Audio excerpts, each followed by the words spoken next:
Matt Nava. So I've got a question. I'll start out, if that's okay.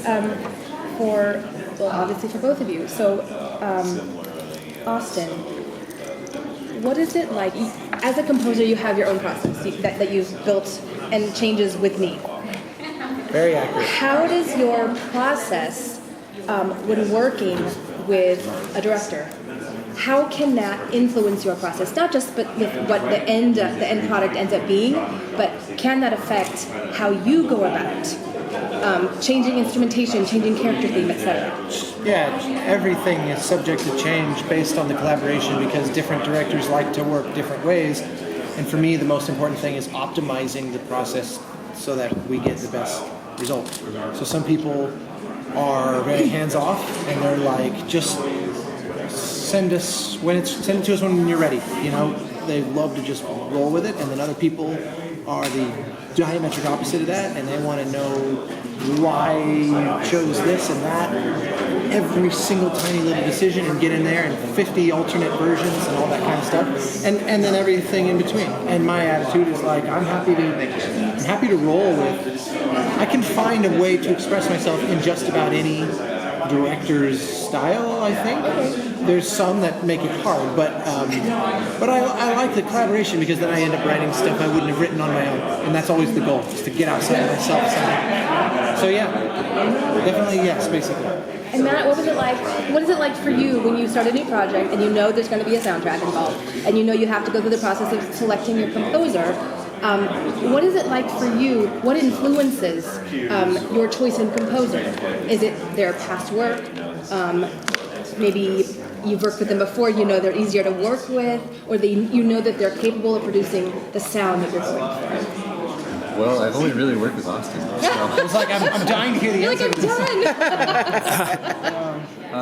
But what happened was, at the beginning of our projects, Austin creates a piece that kind of encapsulates the whole idea of the score.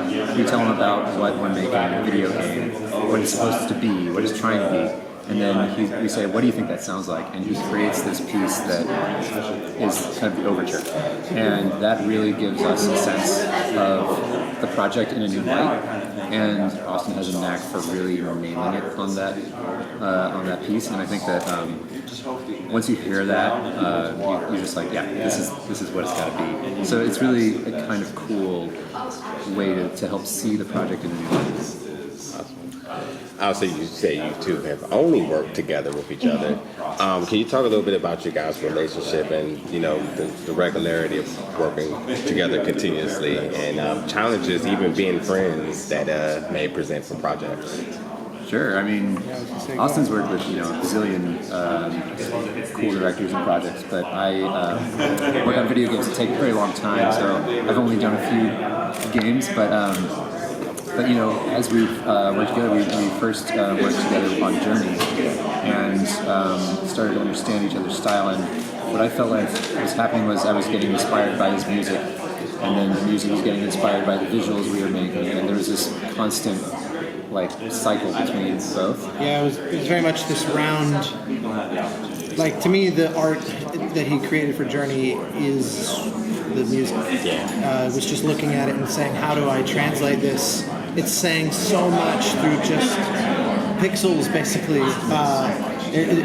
That there's a poetry to it that I'm trying to figure out how to convert into music. But then he would say the same thing, basically, where we were kind of, neither of us were in the driver's seat explicitly. You always get inspired by the other one's work. And then moving on to new projects, each project presents a new challenge because the game is a different kind of game. How would you do it differently to make sure that the music fits here? How would you incorporate it into the dynamic state of the game? What should be for you the base of a good communication between a director and composer? What's the best? The good collaboration between a composer and a director. Way to collaborate? Yes, of course. I think in video games, a lot of times composers come on to the project near the end when the game is more finalized. Yes. Like we know exactly what we need. We know how many minutes of music. Okay. That's not how we work here. Okay. I prefer. Yes. I prefer to have our sound team on early. Okay. So even our beginning prototypes, we can hear it. That really influences the game design as well. There's a lot of things that we wouldn't have thought of. We wouldn't have felt it in the same way without hearing music accompanying it. And composers, they're smart guys, so they have a lot of good ideas. And it definitely, is very helpful to have them on early. Okay. So that's kind of like the best way for us to work. And I can add to that by saying that it's easy to come on late when the game is generic. Okay. Because it's like, probably a wide variety of things will work relatively equally. But his games are not at all generic. And so the score ends up being this narrow sliver that has to fit just right. And having the time to really iterate and change. And, we had a meeting just a few days ago where we're fine-tuning something we've been fine-tuning for like a year and a half. Okay. Because it's like, I think there's a slightly better way to do it. Okay, let's try that. You know what? This reveals a new way that's only 1% different, but maybe is a little bit better. And it's like, if you're not in early, there's no time for stuff like that. So you end up just shoving in whatever gets the job done. Thank you. It's okay, but not ideal. Thank you. Are we going in circles, or are you done with this? I'm happy to do one more. I just didn't know if she was gonna give us a wind up. Okay. So Until someone comes along, fair enough. Yes. For different projects, different directors, different showrunners, different people, artists, bring in composers at different points, right? Depending on either how it ends up or how they plan it. For yourself, how has it been working with Matt on these video games versus working in other media? like basically films versus games. Exactly.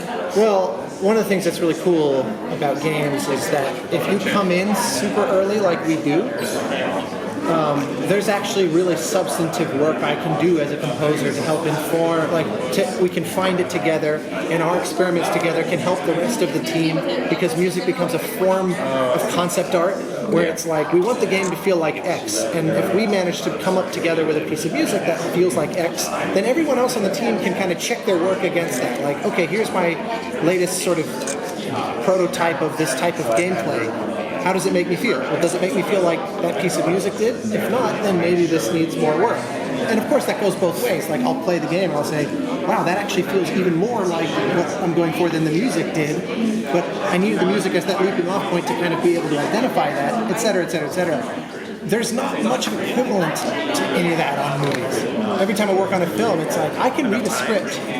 And I have before. I've actually written music for friends' scripts, and sometimes years before they went and shot the movie. But the problem is there's such a big difference between a script and what you see on screen, because so much changes from even just your casting and your wardrobe choices to the way you light the set, to the cinematographer. You know, the same line of dialogue. If I look at you and I say, "Where did you hide the body?" and it's like a super wide-angle shot in a huge cavernous space, or if it's like this crazy Leone close-up on my eyes, those have such radical different emotions that it's the same thing on the page, but two totally different scores almost, certainly. So it's like composing music before they've shot the movie and have edited it enough to where you can really see it is largely a waste of time. Yeah. Now, that said, there are directors that experiment. Like Christopher Nolan very famously had Hans Zimmer write a whole bunch of music to Interstellar before he ever watched the movie, based on the idea of kind of the father-daughter story there.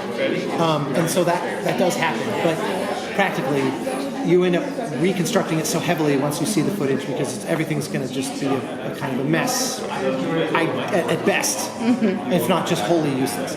So, but whereas on a game, it's like we can have music in the most primitive, barely functional prototypes, and it can actually still be useful. So it's like our previous game, Abzu, was about 3 years of development, and I was able to be part of that whole span, and like meaningfully part of it, and constantly changing the music based on the game, and the game based on the music and all that. So would you say that as a composer working in the video game genre, any video games, that there's the opportunity, depending on how early you're brought in, to be actually part of that creation, part of the developing of the feel, of the look of everything, versus TV film, whether you do something early on or not, you are doing kind of in a, not reactionary, but you're much more later in the development. I mean, it is big. It is reactionary. I mean, you're not. I mean, it can be. Like I said, I've given feedback to friends' scripts before. Sure. But that's just as a person who read words on a page. It's like I'm not giving them feedback through the lens of music. I'm just saying, oh well, I don't know if that character would do that based on what you wrote before. You know, I'm just reading a script and pretending I know how screenwriting works.